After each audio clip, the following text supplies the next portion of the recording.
You may be in your kitchen chowing down on food and not really even thinking about it, but really every dish, whether sweet, savory, it has an origin. And our next guest loves to research those origins. Joining us on Good Day PA today, we have Sina Chariti. She's a food researcher with Food Wonders TV, and you brought along bread of the dead.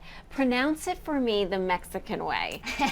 It's called pan de muerto. Okay, so what is it? Bread of the dead, it sounds gruesome.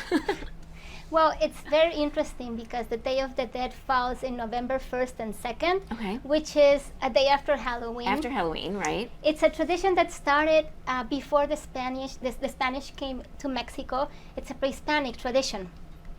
And in Mexico, death is not a sad thing. They're supposed to celebrate death. Celebrate the life that they Exactly. Take me back for just a moment. We said you were with Food Wonders TV. Mm-hmm. What is that? So Food Wonders TV is basically a research search. I like to research food and to know the origins of everything and celebrations and customs from every culture in the world. That's very unique, I think. We have lots of folks who come on to create wonderful dishes for us, but it seems like you go way beyond the preparation into the origin. That's really interesting. So let's go back to the bread here today.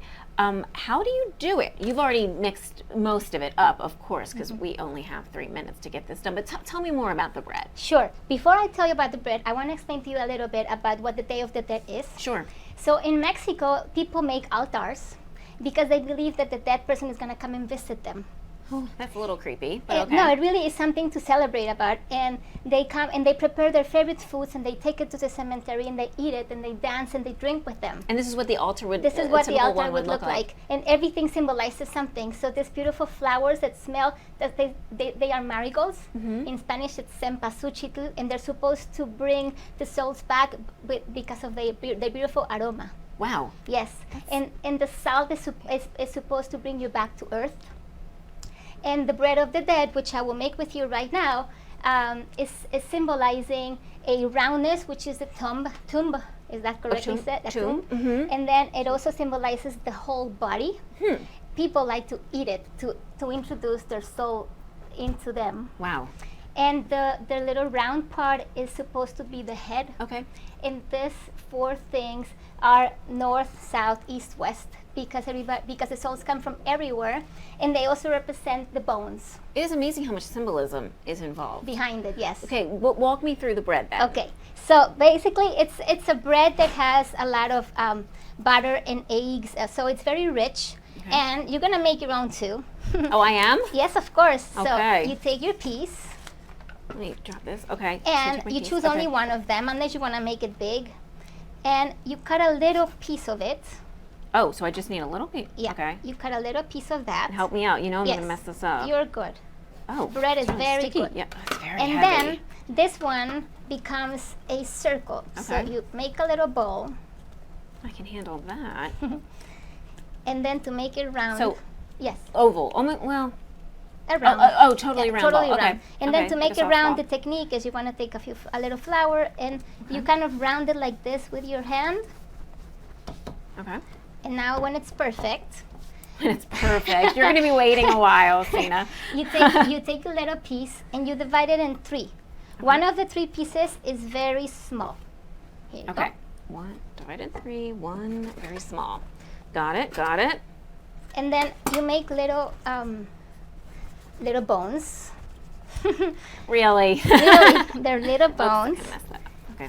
and you put them like this, and Okay, you so go I want it pretty long. and you tuck it under a little bit so it will not, come out when you're baking. Okay.